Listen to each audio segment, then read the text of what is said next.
Hello guys, இன்னைக்கு நம்ம பார்க்க போறது ஏன்னா பாய் அண்ட் கேர்ள் ஃப்ரெண்ட்ஷிப் சர்வே. இது ஒரு ரொமான்ஸ் அனிமே தான். இந்த அனிமேவோட ஸ்டோரியே கொஞ்சம் வித்தியாசமா இருக்கு. சரி, நல்லா இருக்குன்னு நான் உங்களுக்கு கொண்டு வந்துட்டேன். இதோட ஒன்லைனை நான் சிம்பிளா சொன்னா, நம்ம ஹீரோக்கு ஆக்சசரிஸ் எல்லாம் உருவாக்குறது ரொம்ப பிடிக்கும். அதே டைம்ல ஹீரோயினா இருக்கிற ஹிமாரி, அவளுக்கு இவன் பண்ற வேலை ரொம்ப பிடிக்குமா, அதனால பயங்கரமா தொலை பண்ணுவான். நம்ம ரெண்டு பேரும் 30 ஏஜுக்கு மேல ஒன்னா இருக்கலாம்லாம் சொல்லுவா. ஆனா ஸ்டார்டிங்ல இது லவ் மாதிரி போகாது. கடைசியில இது வந்து லவ்வா மாறுமா அப்படின்னு ஒரு கேள்வி குறியோட ஆரம்பிக்கிற கதை தான் இது. சோ பார்க்கலாம் கதையில என்ன ஆகுதுன்னு. கொஞ்சம் பொறுமையாவே வாட்ச் பண்ணுங்க, உண்மையிலேயே நல்லா இருக்கும். அதுக்கு முன்னாடி நம்ம சேனலுக்கு இப்பதான் வரீங்களா, மறக்காம சப்ஸ்கிரைப் பண்ணிக்கோங்க. ஏன்னா அப்பதான் இதுக்கப்புறம் வர ஒரு எபிசோட உங்களை தேடி வரும். சரி வாங்க, நம்ம டைம் வேஸ்ட் பண்ணாம எப்பிக்குள்ள போகலாம். எப்பிக்கோட ஸ்டார்டிங்லயே ஒரு பையனை காட்டுறாங்க. அவனும் ப்ரிசர்வ் செய்யப்பட்ட அந்த பூக்களை விற்க ட்ரை பண்றான். ஆனா பாவம், அங்க யாருமே அதை வாங்குறதுக்கு தயாராகவே இல்லை. இன்னைக்கு தான் புரிய ஆரம்பிச்சது, சேல்ஸ் எனக்கு வந்து ஒத்து வராதுன்னு. நான் 100 பூல ஒரு 5 பூவை தான் வித்துருக்கேன். அப்படி அவன் உள்ள போவானா, அங்க இருக்கிற ஒரு பொண்ணு வந்து ஓடி வரா. ஹே ஹே, நீ தானே நட்சமே, உன்னை தேடி நிறையவே பொண்ணுங்க வந்து இப்போ வந்தாங்க கொஞ்ச நேரத்துக்கு முன்னாடி. அவளைக்கும் நம்ம ஹீரோவால நம்ப முடியல. என்னது அப்படியா? ஆமா, உன்னை தேடி வந்தவங்க எல்லாத்தையும் பொருள்லாம் வாங்கினாங்க. ஏகப்பட்ட பொருளும் வித்து போயிருக்குமா, அதுக்கு அவ பணத்தையும் கொடுக்குறா. கிட்ட 15க்கும் மேல பொருள்லாம் வித்து போயிருக்கும். அதை நம்ம ஹீரோவால நம்பவே முடியல. சரி, அது இருக்கட்டும் நட்சமே, இந்த மாதிரி எதுக்காக நீ வந்து இந்த பொருள் எல்லாத்தையும் விற்கிற, நான் அதை தெரிஞ்சுக்கலாமா? நான் என்ன சொல்றது, இந்த மாதிரி ஒரு கியூட்டான பொண்ணு கிட்ட நான் சொல்லலாமா அப்படின்னு நான் சொன்னா கண்டிப்பா இவ கிண்டல் பண்ண போறான்னு நினைக்கிறேன். சரி சொல்லிட வேண்டியதான். என்ன ஆச்சுன்னா, எனக்குன்னு ஒரு ஸ்டோரை நான் ஓபன் பண்ணோம். இதே மாதிரி எங்க அப்பா அம்மாக்கும் நான் வந்து வாழ்க்கையில ஒரு மாதிரி ஸ்டடியா இருக்கணும்னு ஒரு ஆசை. லைஃப் வந்து போக போக ரொம்ப கடுமையா இருக்கும். ஸோ அதனால நீ என்ன பண்ணு, 100 ஐட்டம்ஸை நீ வந்து ஸ்கூல்ல விற்கணும். இது கேட்டவ ரொம்பவும் எக்ஸைட் ஆகுறா. என்னது இந்த மாதிரி பிளானா? இதுக்கு போய் உங்க அப்பா அம்மா இப்படி எல்லாம் பண்றாங்களா? நீ உண்மையிலே ஒரு டம்மி தான். நீ எதுக்கு இப்படி எல்லாம் சொல்ல இருக்க? நம்ம மீட் பண்ணி கொஞ்ச நேரம் கூட ஆகல, அட்லீஸ்ட் நீ இப்படி எல்லாம் சொல்லாம இருக்கியா? சரி, ஏதோ ஒண்ணு. எவ்வளவு ஆக்சசரி இன்னமும் மிச்சம் இருக்கு? ஒரு 6ல இருந்து 8 இருக்கும். அப்படியா? அப்போனா நாளைக்கு விற்கிறதுக்கு தயாராவு. என்னோட பேரு ஹிமாரி. இதுக்கப்புறம் அந்த பொண்ணு கிட்ட நிறைய பொண்ணுங்க வந்து இந்த இயரிங்ஸ் எல்லாம் வாங்குறாங்க. ஹிமாரி, நீ வந்து இதை எங்க வாங்கின? அது ஒரு ஆன்லைன் ஸ்டோர் தான், உன்னால அங்க வாங்க முடியும். ஓ அப்படியா?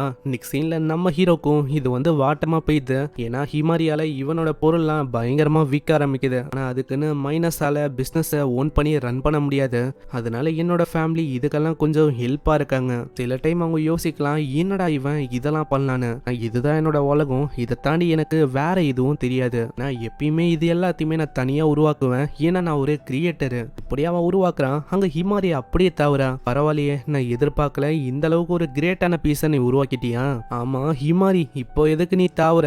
நான் இன்னமும் ஒர்க்கிங்ல தான் இருக்கேன். என்னப்பா, நான் வந்து உன்னோட இந்த ஆர்வமான கிரியேட் பண்ற அந்த கண்களை விட்டு நான் அப்படியே போக சொல்றியா? நான் அதை பார்க்கணும்னு வந்தேன். நீ கடந்த 1 ஹவரா என்னை வந்து கண்டுக்கவே இல்லை தெரியுமா? உங்க ஹீரோவும் ஒர்க் எல்லாம் இருக்குன்னு சொல்ல, இருந்தாலும் அவ தொல்லை பண்ணிக்கின்னு இருக்கா, மேலேயும் இருக்கிறா. ஏய், நீ வந்து கீழே இறங்குறியா? இல்ல, இது வந்து என்னோட ஸ்பெஷலான சீட்டுப்பா, நான் எப்படி நான் கீழே இறங்குது? இதே மாதிரி அவ பயங்கரமா தொல்லை பண்றா. நெக்ஸ்ட் சீன்ல இப்படிதான் இவங்களோட கதையும் ஆரம்பிச்சிருக்கும். அங்க நம்ம ஹீரோ கேக்குறான், ஆமா எதுக்காக நீ வந்து என்னை காப்பாத்தின, அதை வந்து நான் தெரிஞ்சுக்கலாமா? நான் உன்னை காப்பாத்தலாம் செய்யல, எனக்கு வந்து உன் கூட வேலை செய்யணும், அதனால தான் நான் ஹெல்ப் பண்ணுமேன்னு சொல்லி நான் இங்க வந்தனே. அதனால உன்னோட வார்த்தைகளை நீ பார்த்து விடணும். ஆனா உனக்கு தெரியுமா, நான் வந்து நீ உருவாக்குற அந்த விஷயத்த எப்பத்துல இருந்தோ பார்த்துன்னு இருப்பேன். அது எப்படி எப்போ? நான் வந்து தினமும் நீ பண்ற விஷயத்தெல்லாம் பார்த்துன்னு இருப்பேன். ஈவன் நான் பேசுறதுக்கும் ட்ரை பண்ணேன், என்னால பேச முடியல. அந்த டைம்ல நீ ஃப்ளவர்ஸ் எல்லாத்தையும் நல்லாவே கவனிச்ச.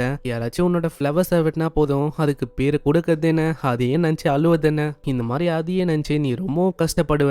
அதனால தான் நான் வந்து இந்த மாதிரி என்னோட பிரதர் கிட்ட ஒரு பெரிய ஃபேவரை கேட்டேன். எனக்கு எப்படிப்பட்ட ஒரு விஷயமா அமைஞ்சது உனக்கு தெரியுமா? அதனால தான் இப்போ வந்து நீ எனக்கு ஆயிருக்க. அதனால தான் இப்போ வந்து நம்மளால பேசவும் முடியுது. நான் வந்து என்ன ஆசைப்படுறேன்னா, நீ உருவாக்குற அந்த விஷயங்களை நான் விற்கணும்.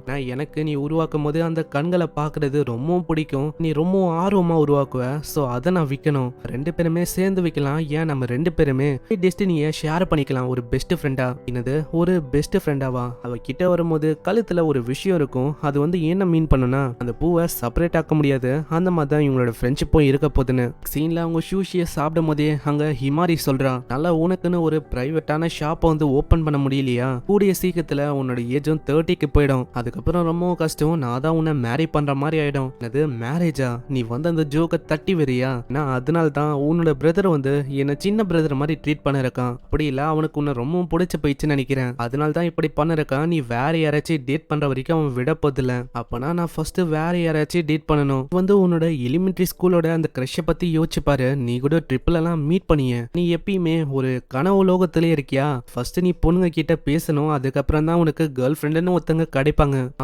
எனக்கு வந்து புரியுது நீ வந்து எதுக்கு அதெல்லாம் சொல்ல இருக்க. ஆனா உண்மையை சொல்லு, நான் ஒரு ஷாப் ஓபன் பண்ற வரைக்கும் நீ வந்து கல்யாணம் பண்ணிக்க மாட்டியா அப்படின்னு சொல்லலாம். இல்லைன்னா அரேஞ்ச் மேரேஜோ எனக்கு முடிய வாய்ப்பு இருக்கு. இது வழியா எனக்கு ரொம்ப ஒரு ஓல்டான ஆளு தான் கிடைப்பாங்க.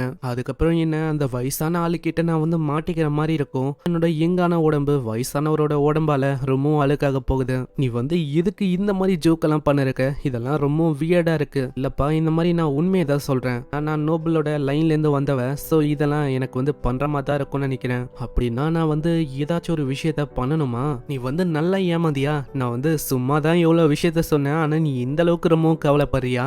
இதை ஆரம்பிச்சதே நீ தான். நீ என்னன்னா இப்படி சொல்லிருக்க. இதுக்கப்புறமும் நம்ம ஹீரோ ஷிப் பண்ணும்போதும் அந்த விஷயத்த தான் யோசிக்கிறான். நான் நம்ம ஹிமாரி வந்து கேட்டிருப்பா, ஏய் உனக்கு வந்து கேர்ள் ஃப்ரெண்ட் யாரும் இல்லையா? இந்த மாதிரி ஒரு ஹாபி எனக்கு இருக்கும் போது எப்படி யாரு என் கூட கேர்ள் ஃப்ரெண்டா இருப்பா? நான் ஒண்ணுப்பா, உன்ன மாதிரி எல்லாருமே இருந்தா அது ரொம்ப நல்லா இருக்கும். நல்லா யோசிப்பாரு. நம்ம ரெண்டு பேரோட விஷயங்களும் நல்லா ஒத்து போகுது.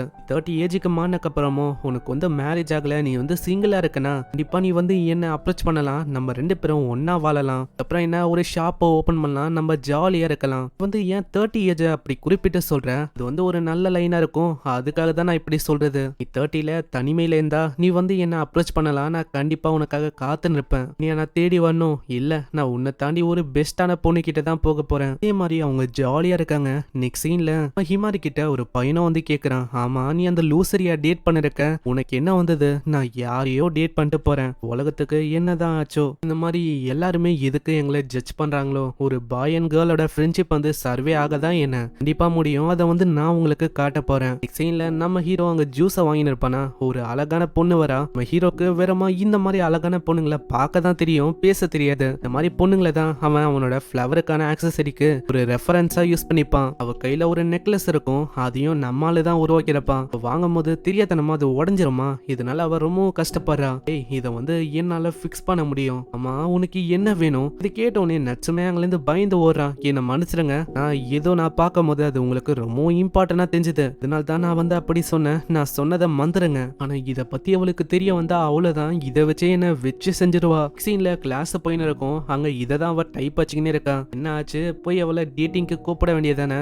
ஹேய், நீ வந்து என்ன இக்னோர் பண்ணக்கூடாது. பாரு, நான் இதனால கத்த ஆரம்பிச்சிருவானா? டீச்சர் இவனை போட்டு கத்துறாரு. அம்மா நச்சுமே, இப்பெல்லாம் உனக்கு என்ன ஆச்சு? எதுக்காக அந்த பொண்ணை இப்ப வந்து நீ கத்தின்னு இருக்க?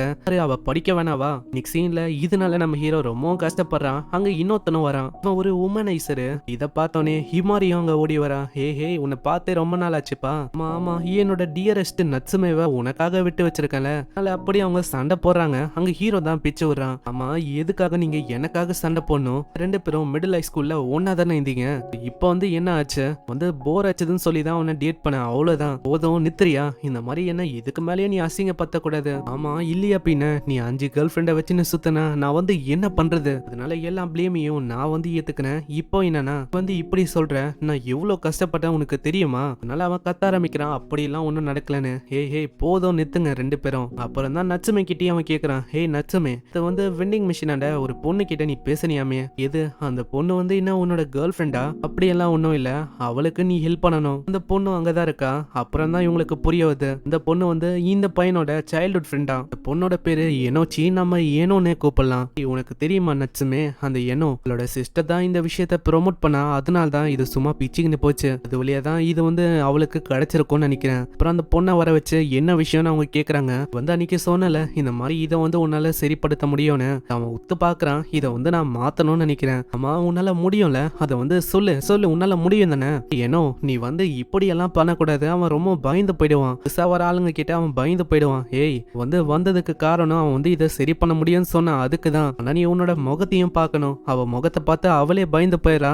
அந்த அளவுக்கு ரொம்ப கொடூரமா வச்சிருக்கா. எல்லாத்துக்கும் காரணம் உன்னோட தப்பு தான். நீ தான் அன்னைக்கு சொன்ன இந்த மாதிரி உன்னால சரிப்படுத்த முடியும்னு. அப்படி சரிப்படுத்த முடியலன்னு வச்சுக்கேன், அவ்வளவுதான் பாத்துக்கோ. ஹிமாரி தடுக்க வராளா? ஆனா ஹிமாரியோட முகத்தையே அவ பிடிச்சு தூக்குறா. தெரியும் உன்னை வந்து நான் எப்படி மறக்குது. ஏன்னா என் கிட்ட இருந்து ஏகப்பட்ட விஷயத்த நீ வந்து அபியூஸ் பண்ணிருக்க. அதெல்லாம் எப்பயும் நடந்த விஷயம். அதெல்லாம் எதுக்கு நீ வந்து இப்போ இழுக்கிற? இன்னமும் நம்ம ஹிமாரியாவை விடல. அங்க ஹிமாரி அப்படி தடவ ஆரம்பிச்சிடறா. இதனால ஒரு சண்டையே ஏற்படுது. அங்க கடைசியில ஹிமாரி அவங்க தனியா உட்கார வச்சிடறாங்க. இதுக்கப்புறம் அவன் உருவாக்க ஆரம்பிக்கிறான். அங்க பின்னாடியே அவ வந்து சொல்றான், ஏய் ஏனோ உனக்கு வந்து தெரியுமா இந்த மாதிரி அவன் உருவாக்க ஆரம்பிச்சிட்டான் வந்து இப்படிதான் எதையும் கண்டுக்க மாட்டான். ஏன் இப்ப நம்ம பேசுறது கூட அவனுக்கு கேட்காது. இதே மாதிரி கொஞ்ச நேரம் போகுது. அவங்க ரெண்டு பேரும் கக்கபுக்குன்னு சிரிக்கிறாங்க. ஏன்னா நம்ம ஹீரோட மண்டை முழுக்க ரிப்பன்ஸால அவங்க நிரம்பி வச்சிருக்காங்க. பாத்தியா அவன் வந்து ஒரு பொண்ணு மாதிரி கத்துறான். நீங்க ரெண்டு பேரும் ஏன் இப்படி சிரிக்கிறீங்க? என்னால இதை எடுக்க கூட முடியல. இதே மாதிரி அங்க அதுவும் ரெடி ஆகுது. ஹேய் அது வந்து எப்படி இருக்கு? அது பக்கவா இருக்கா? இது வந்து ஓகே தான். இல்ல அவங்க கூடவே அவங்க போகிறதுக்கு கூப்பிடுறாங்க. ஆனா நம்ம ஹீரோ அப்படியே போயிடறான். நீங்க ரெண்டு பேரும் ரொம்ப க்ளோஸா தெரியுது. நீங்க என்ன டேட்டிங்கா பண்ண இருக்கீங்க? அப்படியெல்லாம் ஒன்றும் இல்லை. நாங்கள் ரெண்டு பேரும் மிடில் ஹை ஸ்கூல்லேருந்து ரொம்ப பெஸ்ட் ஃப்ரெண்ட்ஸு. நான் உண்மையை சொன்னா அவன் வந்து உன்னோட டைப்புப்பா. அப்படியெல்லாம் ஒன்றும் இல்லை. உண்மையை சொன்னா நான் வந்து அவனுக்கு ஒரு பெஸ்ட் ஃப்ரெண்டாக இருக்கணும். ஆர்னமெண்ட்டை செய்கிற வரைக்கும் நான் அவன் கூடவே இருக்கணும். இது மாதிரி நீ வந்து யாரையாச்சும் டேட்டிங்க்கு வெளியில கூப்பிட்டுருக்கியா? சொல்றது இந்த ஆன்லைன் பசங்களையா? இல்லை அப்படி இல்லை. எனக்கு வந்து ஒரு ஃபீலிங் இருக்கு. நீ வந்து யாரையோ ஒருத்தங்களை விரும்புறியோன்னு. ஆமா நீ வந்து எதுக்கு இப்படி வந்து சொல்ற? அப்புறம் தான் அவ போட்டோவை காட்டி சொல்லுவா, இந்த மாதிரி நீ நல்லா பாரு இந்த போட்டோவை. எனக்கு இதுலயே தெரிஞ்சு போயிடுச்சு உனக்கு அவனை அவ்வளோ பிடிக்கும்னு. ஏனோ இப்போ வந்து இந்த டாபிக் எடுக்க வேணா, நம்ம அப்புறமா பேசலாமா? எனக்கு வந்து தெரியும்பா, நானும் நம்புறேன். நச்சுமேவை ரொம்ப விரும்புறேன் அதானே? அதாவது இந்த ஃப்ரெண்ட்ஷிப்பையும் தாண்டி ஒரு விஷயத்த நீ மனசுல வச்சிருக்க. இப்படி உங்க சொல்றதோட இங்கேயே இந்த எபிசோட முடியுது. எபிசோடு உங்களுக்கு பிடிச்சிருக்கும்னு நினைக்கிறேன். இது வந்து நம்ம மான்வா சேனல் தான். இதுல வந்து மான்வா தான் போற மாதிரி ஐடியா. நான் ஏதாச்சும் ஒரு அனிமேவை ஏத்து விடலாமேன்னு சொல்லி தான் நான் இதுலயும் ஏத்து விட்டேன். இது ஒரு ரொமான்ஸ் அனிமே தான். கண்டிப்பா உங்களுக்கு பிடிச்சிருக்கும்னு நினைக்கிறேன். நெக்ஸ்ட் எபிசோடையும் கூடிய சீக்கிரத்துல பார்க்கலாம். ஏன்னா இது ஒரு ஆன்கோயிங் அனிமே தான். மறக்காம சப்ஸ்கிரைப் பண்ணிக்கோங்க. ஏன்னா அப்பதான் இதுக்கப்புறம் வர எல்லா வீடியோஸும் உங்களை தேடி வரும். பார்க்கலாம் இதுக்கப்புறம் என்ன ஆகுதுன்னு. ஏன்னா ஒரு சைடு ஹீரோயினுக்கு நம்ம ஹீரோ மேல ஒரு கண்ணு இருக்கு. பார்க்கலாம் லவ்வ வந்து சொல்ல முடியுதா இல்லையான்னு. நான் உங்களை நெக்ஸ்ட் எபிசோட்ல சந்திக்கிறேன். தேங்க்யூ ஃபார் வாட்சிங். சயனரா.